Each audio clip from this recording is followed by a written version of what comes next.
Welcome back.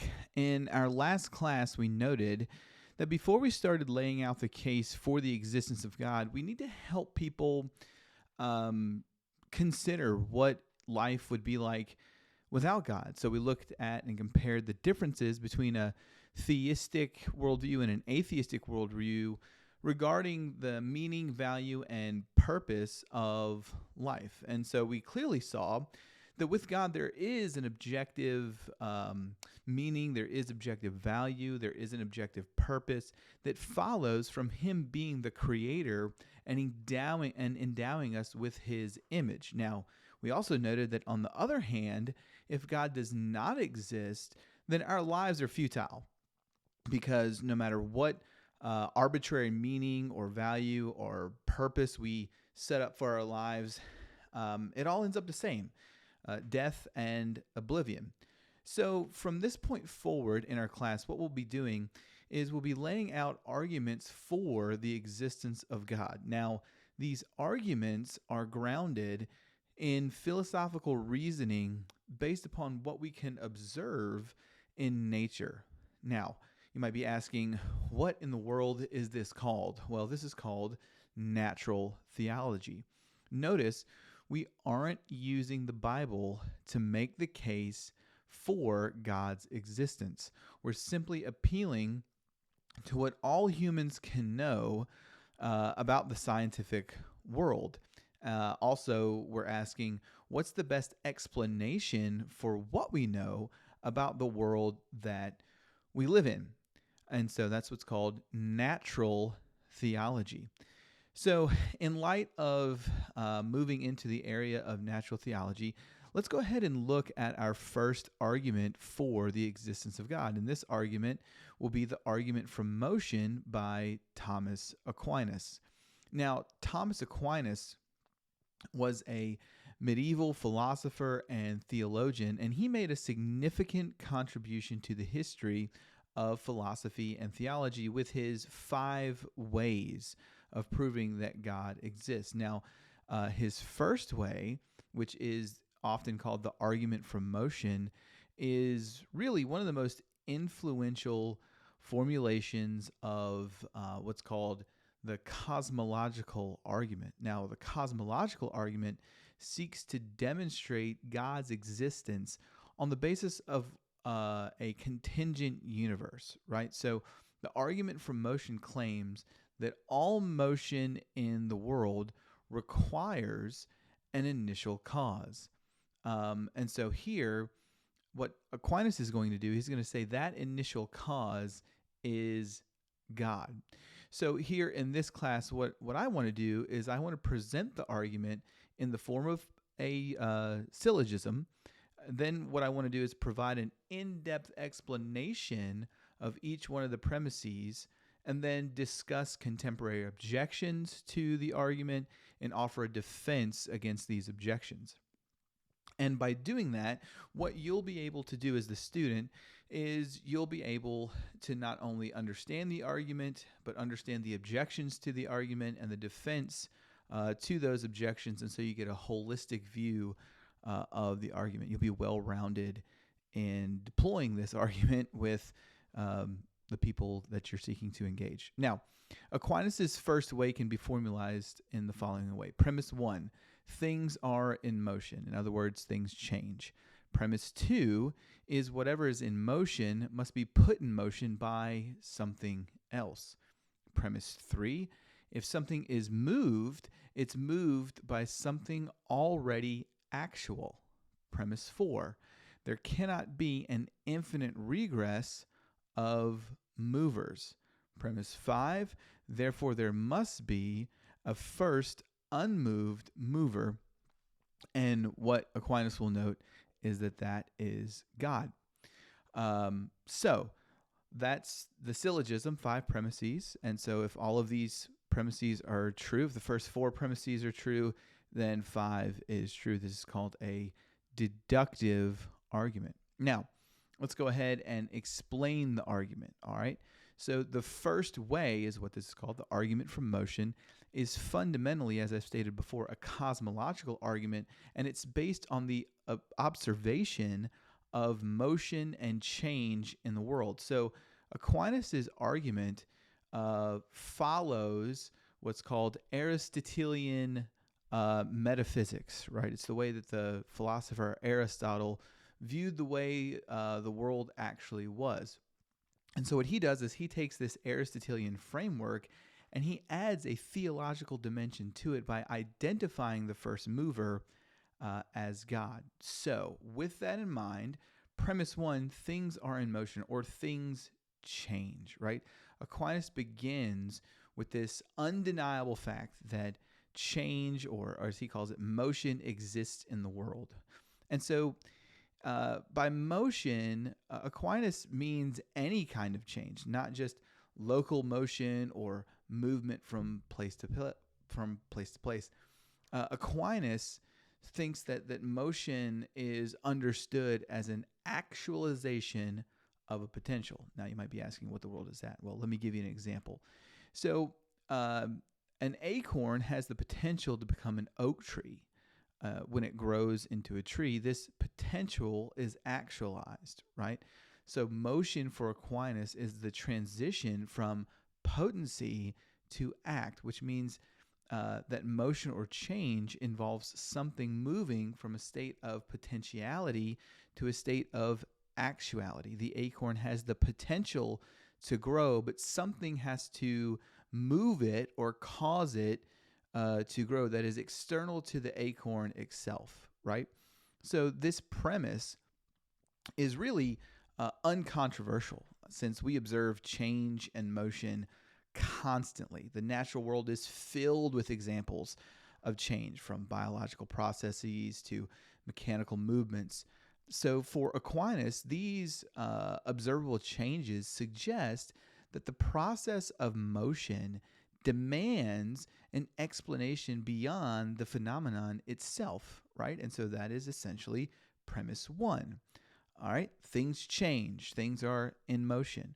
Now, premise two is whatever is in motion must be put into motion by something else. So Aquinas holds that nothing moves or changes by itself. If something is in motion or if something is changing, it is doing that because of something else. Now, this principle, once again, rests on his Aristotelian metaphysics of potentiality and actuality. So according to this view, something that's in a state of potentiality cannot actualize itself. The acorn cannot in and of itself make itself into an oak tree. It requires something else that is already in a state of actuality to move it, right? So once again, let's try another illustration to flesh this out a little bit. So a match has the potential to create fire. Now, the match cannot ignite itself. It needs an external cause, such as friction with a matchbox, to create a fire or to create fire. The actual fire is brought about by something external, the friction, the cause, the friction or the cause, right? That causes the potentiality of the match to be actualized. So in other words, potentiality cannot bring itself into actuality. It requires something that is already actual. So this principle of causation in motion is a critical point for Aquinas' argument, as it leads to the necessity of an external cause or mover for anything that undergoes change. And so that's premise two. All right, premise three, if something is moved, it is moved by something already actual, right? And we've talked about this briefly. So this premise it elaborates or it expounds upon the previous one. Aquinas asserts that any motion must ultimately come from something that is already in the state of actuality. So this is tied to his, once again, metaphysical concept that motion is the actualization of a potential. If something has the potential to move or change, that potential must be actualized by something that is already in act. So, for example, here's another example. A moving train, which has the potential to stop, can only stop if acted upon by something already in act, such as the application of the brakes, right? The train can't stop unless the brakes are engaged. So Aquinas argues that nothing can be both in act and in potency in the same respect or at the same time. A thing cannot be the mover of itself because it would have to be actual and potential at the same time in the same respect, which obviously, as you can think through this, is metaphysically impossible. Therefore, each instance of motion and change must be explained by referencing something external to the cause, must be, how would I say this? Must be explained by a reference to something external that causes the change. All right. And so that's premise 3. Now let's look at premise 4. There cannot be an infinite regress of movers. All right. So Aquinas acknowledges that a series of movers is absolutely possible. For example, the hand that moves the stick and the stick moves the stone. However, what's interesting about Aquinas is that Aquinas argues that an infinite regress of movers is impossible. Movers exist. There can be a chain of movers, but an infinite regress of movers is impossible. And so the argument against the infinite regress is based on the impossibility of an essentially ordered series of causes going back infinitely. If there were no first mover, there would be no motion at all, since all movers derive their powers or their power to move from this first mover. That's the difference between an ordered series per accidents or an ordered series per se. And so Aquinas distinguishes between these two kinds of causal series, these essentially ordered, or the essentially ordered sequence of movers as opposed to the accidentally ordered. In an accidentally ordered series, right, the effect depends upon the preceding cause, but the earlier cause needs not still exist for the series to continue. But in an essentially ordered cause, which is what Aquinas refers to here, each cause depends on the continued existence and action of the previous cause. So in an essentially ordered series, there cannot be an infinite regress, as the chain of motion would be left without a foundation, which is clearly seen. All right. And so here's the conclusion, right? If that is really the case, the conclusion is there must be a first unmoved mover, which Aquinas calls God. So what we've seen so far is that we've established that an infinite regress of movers is impossible. And so Aquinas concludes that there must be a first mover that itself is unmoved. This first mover, being the source of all motion, right, all change, cannot itself be in motion. It cannot be itself changing, meaning it, as Aquinas talks about this, means that it must be pure actuality without any potential, and so, or any potentiality, as some would say. So Aquinas identifies this first mover as God, who is the necessary being that actualizes all potential and causes all motion or change in the universe without himself being moved or changed. All right, so that's the breakdown of each of the premises of the argument. So, what are some contemporary objections to the first way, the argument from motion? Now, what's really interesting here is that let me adjust my mic real quick. Is that despite Aquinas' historical importance and the influence of the first way, it does face a lot of criticism, particularly from modern philosophers and scientists, right? Some of the most significant objections are based on challenging Aquinas's what would I say, metaphysical assumptions, particularly from advances in cosmology and questions about causality. So what's one of the main ones that is around to pose a problem for Aquinas' first way? Well, the first one would be quantum mechanics and uncaused events. So, like I said, one major objection here is this development in modern physics, particularly with quantum mechanics. And so what the objector or the skeptic will argue is that in quantum mechanics, certain events such as the decay of a radioactive particle or something like the behavior of subatomic particles, like virtual particles, appear to occur without any type of deterministic cause. And so these events challenge the principle of causality that Aquinas uses as a foundation to build his argument in the first way.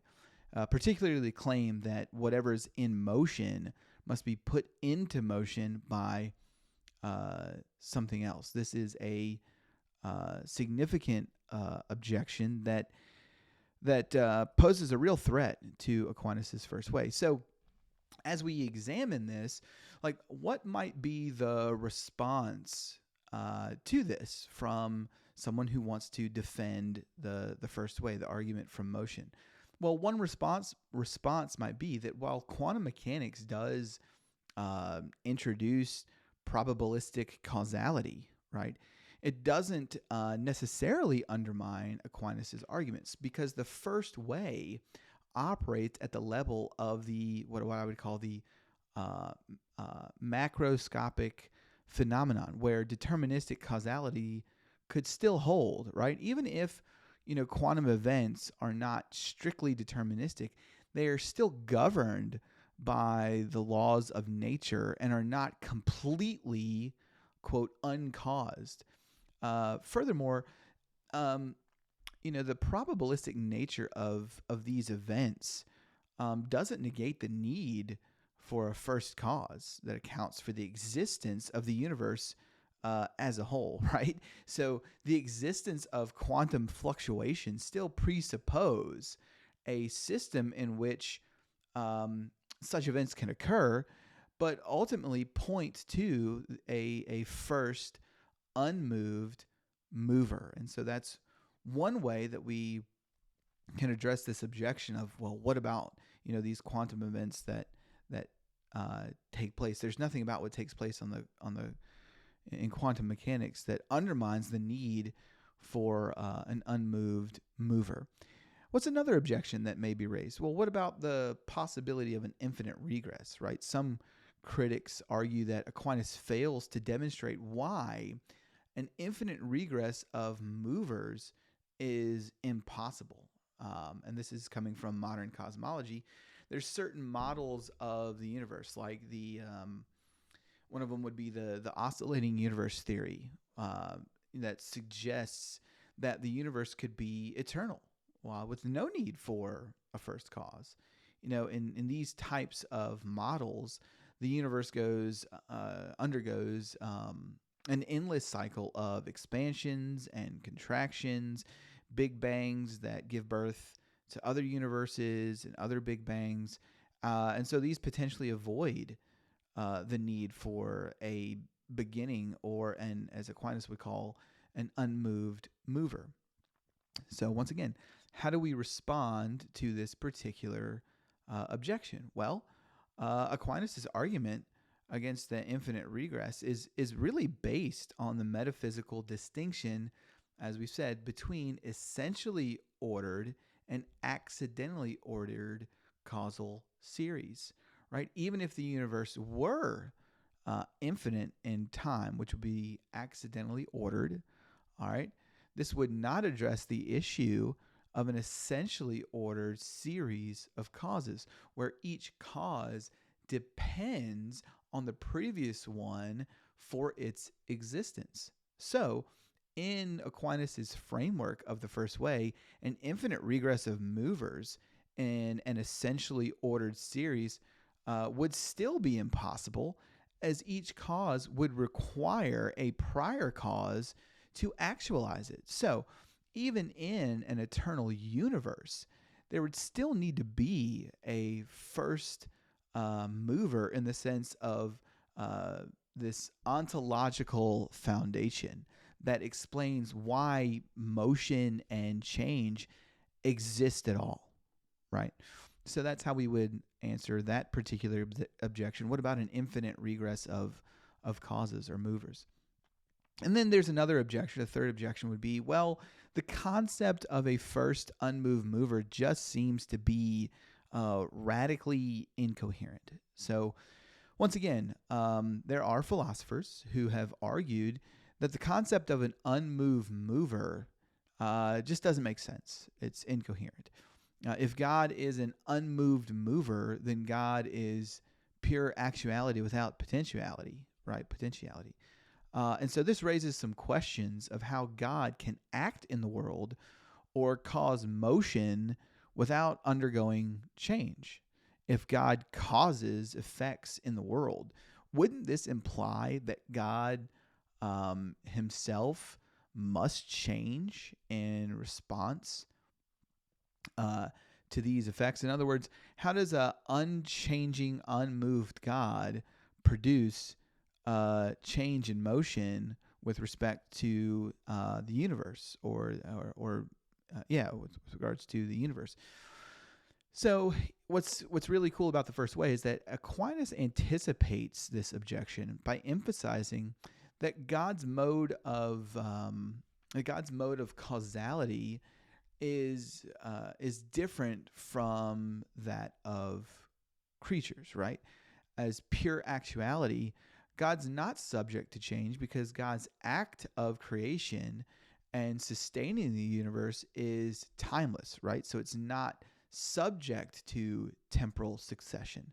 God's causality is not like that of a physical agent that undergoes change in the process of causing something else. Instead, God is the ultimate cause of motion and change in the universe without being affected by it. So God's actions are timeless and eternal. And because they're timeless and eternal, that means that they don't involve any change within God's own being. All right. So we need to make sure that we understand that.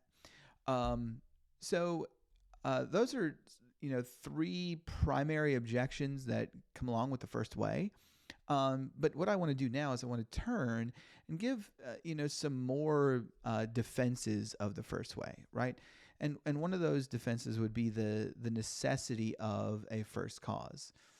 And so, once again, at the heart of Aquinas' first way is what's called the principle of sufficient reason, which states that everything that exists must have an explanation for its existence. All right. And so in the case of motion and change in the world, there must be a sufficient reason as for why things move from potentiality to actuality. Without a first unmoved mover, the chain of motion would lack, in my opinion, a sufficient reason. And so what does this lead to? This just leads to an explanatory gap. So the first way insists on the necessity of a first cause to ground all contingent motion and change that we see in the world. And here's another defense for the first way. I actually believe that the first way is compatible with modern science. So some critics argue that Aquinas' first way is just incompatible with particular models of modern scientific discoveries, particularly those concerning cosmology and cosmogony, the origins of the universe. But the first way, I don't think, conflicts with modern cosmology at all. Aquinas' argument is not primarily about the temporal beginning of the universe, but about the ontological foundation of motion and change. Why do things change at all? How are things able to be what they are at any moment of in time? And so, whether the universe had a temporal beginning, as in the Big Bang, or is eternal, Aquinas' argument still holds that the existence of change requires an ultimate cause. So, whether it's finite or infinite, Aquinas' first way seeks to show that, hey, you need something as the ultimate cause, either way that you go. And so the first way is concerned with the metaphysical conditions that make change and motion possible, not with specific physical processes. Okay, and so that's one defense, is that there is no incompatibility with the first way and modern science. But also, we need to look at the philosophical foundations of the argument as well. So Aquinas' first way rests on a solid foundation of metaphysical principles, particularly the concepts of potentiality and actuality. These concepts provide a coherent framework for understanding motion and change in the world. While modern physics has introduced new ways of understanding the mechanics of change, it has not replaced the need for a metaphysical explanation of why things change at all. Physics describes how things move, right? But metaphysics asks the question, why is there motion, and on what grounds exists for the possibility of motion at all? And what's cool about Aquinas' argument is that Aquinas' argument addresses these deeper questions that remain relevant even in light of contemporary scientific advances. All right. And so as we begin to wrap up this section, what we want to remind ourselves or draw ourselves to is that Aquinas' first way remains a very powerful and compelling argument for the existence of God, despite various contemporary objections. And so what we need to make sure that we do is defend it, and we defend it by carefully distinguishing between the different types of causality and by grounding his argument in metaphysical principles, right, that we've talked about in this class. Aquinas provides a robust case for the existence of a first unmoved mover, which he calls God. And so while we might have challenges from quantum mechanics, cosmology, and questions about the coherence of an unmoved mover, while those have certainly been raised and will continue to be raised, these objections don't ultimately undermine the force of Aquinas' argument. Instead, what we actually see is this remarkable this remarkable argument. The first way, the argument from motion, continues to offer valuable a valuable philosophical defense of theism that's grounded in the analysis of motion, causality, and the nature of change in the universe. And so I really do think that the first way is an amazing argument for the existence of God, and that although these objections can be made, Aquinas, even 800 years after his existence, anticipates these particular objections and provides a good defense. We have good defenses for this objection, for these objections when it comes to the first way. And so, what we want to ask people is, do you believe that motion and change exist? And what's the metaphysical foundation for why any of those things take place at all? And we can see that in the first way provided by the great philosopher Thomas Aquinas.